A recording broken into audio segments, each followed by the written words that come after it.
ô nó bê tôi chìm bùa nó thì giờ chút bỏ chế này tao tao chi tao tôi bùa đặt chú rồi nhiều gì cá cái ngồi nữa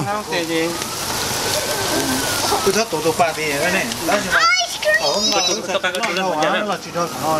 cho tôi bùa nó lấy mất chi không nó nữa mất chi đã chỉ như một cho sọp cho bùa nó bê bê to rồi chẳng cái chừng cái nó cho sọp không nó cái gì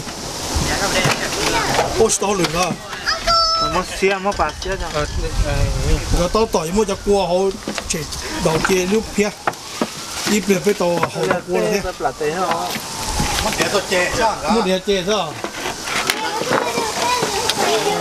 rồi cái tỏi lo xe đúng chưa một chỉ lấy thịt chỉ lấy cái sợi tên à bây giờ khó quá khó con này không ngon lắm biết tích tài tộc của họ đó lộ vô kiểu nó đá nó mà chẳng ăn tao cũng long cái tao gì chưa đáp vậy cũng long tụi tên nó tao gì tao nào tao ứng cái học học là sao kia rồi học là sao bây giờ này mà là sao kia cho nên cho họ rồi tôi tụi nó mà lấy hả thế thì mà tao thó tụi tên cho nó thế ăn căng rồi này chú là ra này xíu dạ chỉ tuần đầu thôi na vừa nãy giờ đầu chỉ thích tà đó cứ lấy nào chắc mà chỉ lấy bia giờ đầu gì tiếc tiền một điều cầm máu đó cái này là just phun nó lâu thôi cái thằng bạn nó là siết tê hoặc cái nhưng mà ta chú được gì ủa sao tiệtวันนี้này sao cả tuần đầu cái gì cái tới kho lo thì sao đấy ôi dồi nó cái tập cua nó cho cả cái à có một cái họ có cho cả xe họ cho cái vật sao tao tao sao chỉ cho qua đó chỉ lại bỏ nè lấy thương lấy cho lọt bánh ok cho nó giúp phụ qua đó cho thằng chuyện gì đó cho nó giờ như vậy qua cho nó giá trị à hả tiền nó gì theo à kèn nó chỉ bảo thì có chỉ là kèn cốt xăm bùa nữa chứ nào có giá trị cái hệ cũng yên chữ giá trị tổ chúa xí lư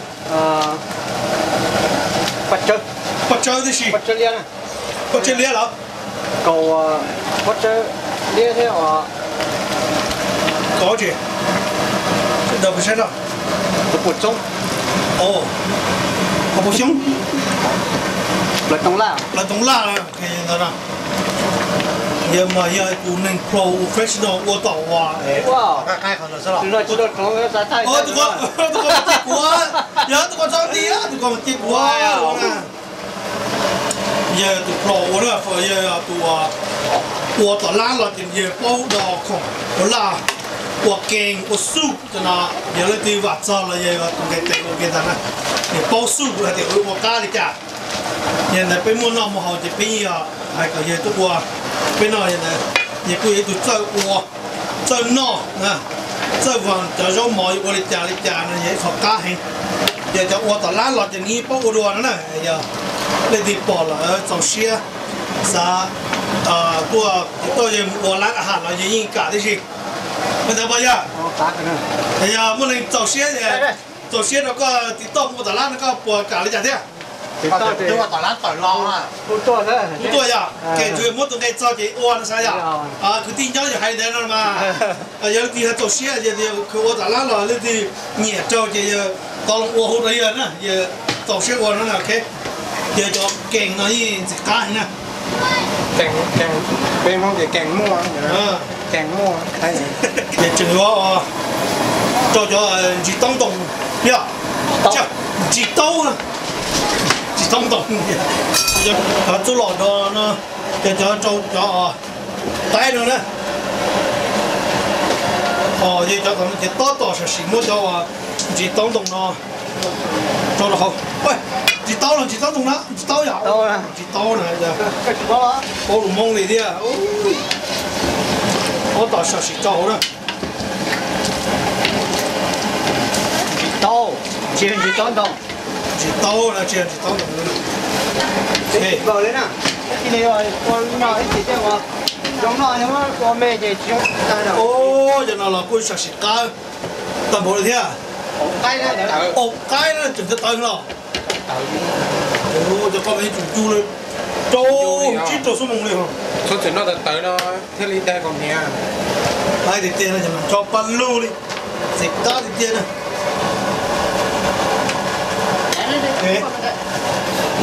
Đây nè. từng tới nó Nó đây là. Bố là tuổi đó, đó chúng tôi là của bên đó này. Thì nắng như tụi con khác đây. mà coi là tụi ngay buồn rồi Của tụi con bỏ bây giờ cho tụi nó tàu nếu mà tàu nó tàu họ ra đi cô tàu chạy bên nào rồi đấy Đó là nó tôi kéo. đồ mà đặt chủ thế này cái tàu mà tụi con là cho là trắng nọ xem đặt chủ đi cái sao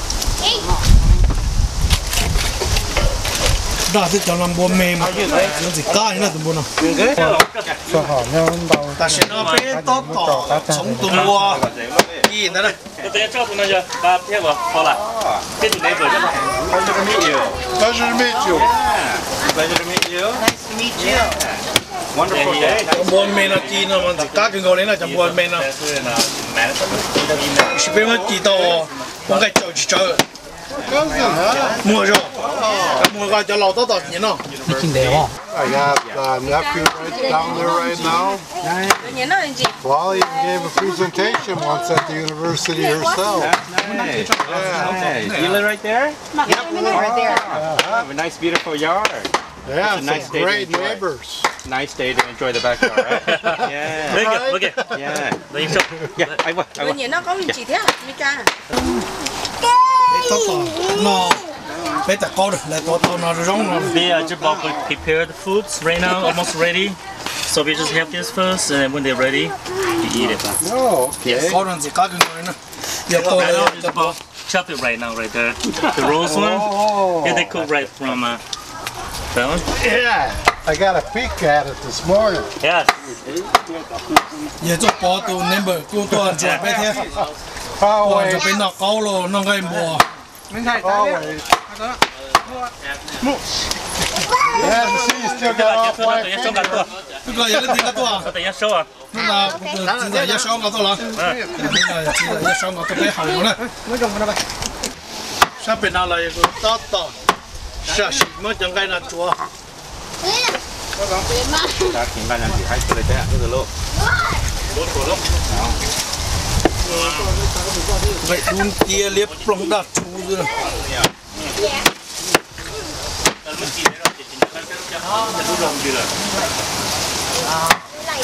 tôi phải chắc cái sao chắc cái là cá một cha tụi mua chi nó cá một cha chắc cái sao chắc cái sao Phải làm nó mò lò. cá một cha Cá tới tiền không? cá tiền bỏ cá bò là cá lẩu Cá tiền của bắt thai.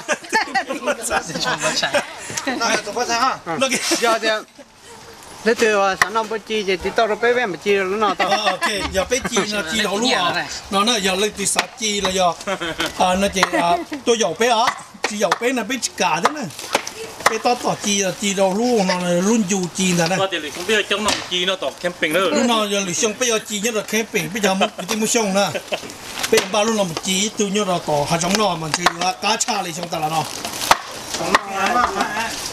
tỏ xong nọ ya giờ tôi có số nào hay lùi xong này chỉ đào bé mua này lì xong này chúng ta bé mua thế đi à mua chỉ mua là coi này rồi Những cái chuyện hay, có hay chứ.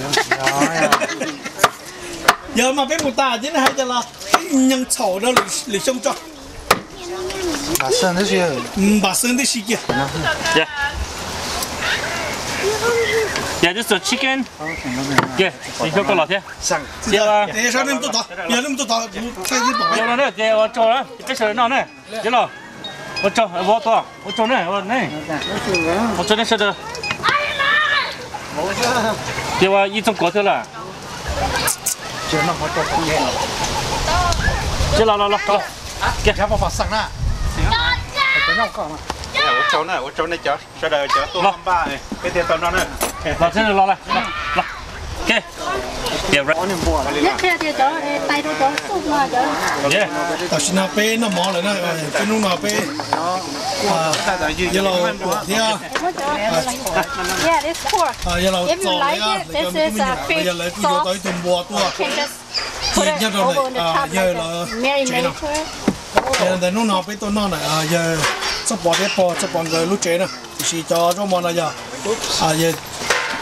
Giờ trừ thia What was that? Pork. giờ lâu tua thia. Nâng lên. Ninh theo lại tua giờ cho một cái qua bây giờ tôi nó tôi hậu thôi tôi rồi thả bể trên này nó bên nó chả đâu This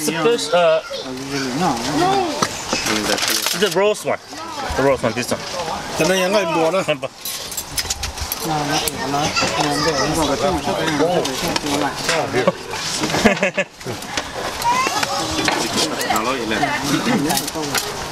mang cái này mang cái sách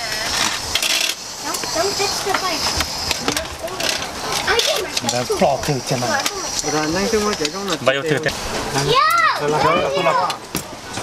cái chi nó mà có thể sẵn nó nè Daddy, để cái bên giờ tập cái này that's not daddy. That's not daddy. có bố nó không tha No, daddy, it's his dad. That's my những người mua nó bây cũng mua cho shop trừ daddy. Right here. tao là mua nè ok Bắt cơm mà. Yeah. I'm too funny. Daddy, right there. yeah kìa đó bỏ luôn đi đó đây đây tụi nó cho You're cái not này clean these. Cho nên shoes not, you're not to clean it, right? No. Cho mình dry him. Just. Sometimes we had someone come by and spray.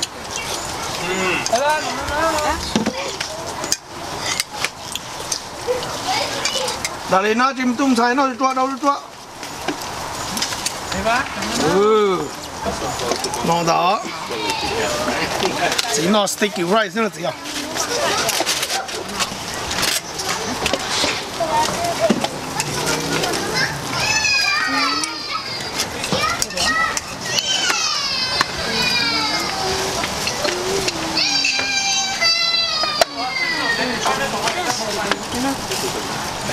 anh sẽ nói anh giả năm nó where's the sticky rice phải chứ And dry him.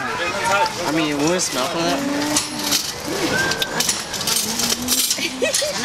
the little one nó chơi có một thằng bò thờ đâu mà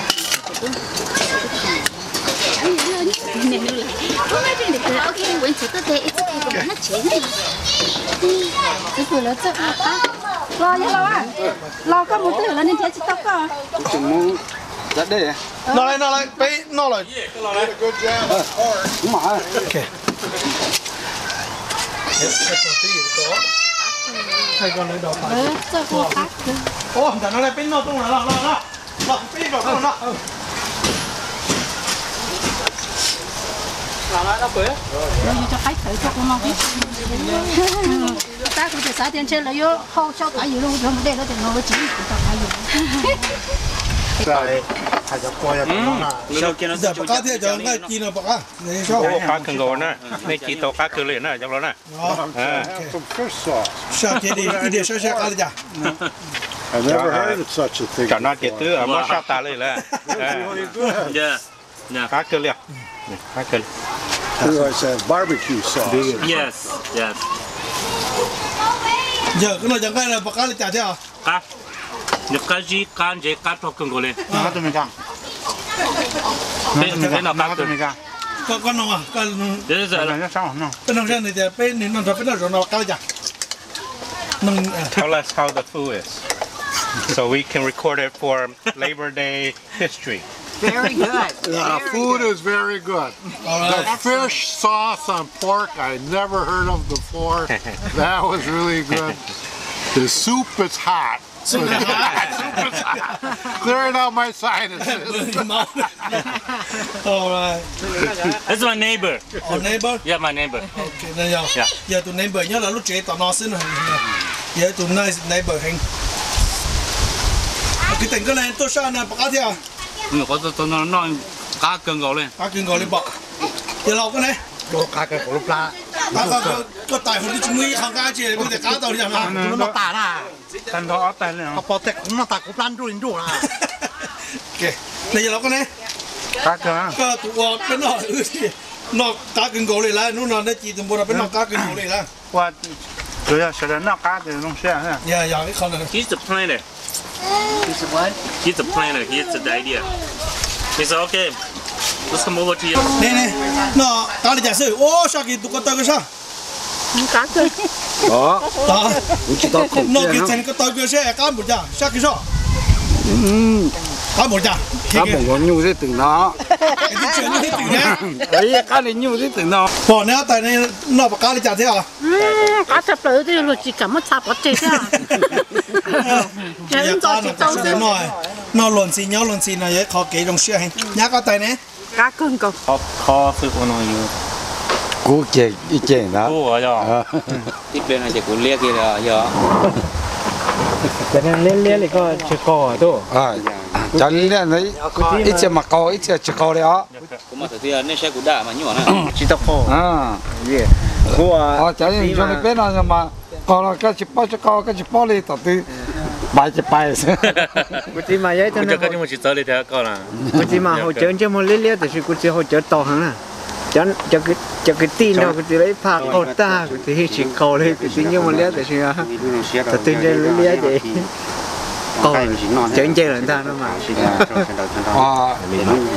thầu lúc chừng một liên là mà chỉ tao có nữa đó là thầu cái con đấy lúc chừng một đã chỉ liên rồi có đó tầng hai thì nhưng mà đa vậy thôi còn đa chỉ hơn hả bây giờ thầu liên thế vậy sao mà chơi ạ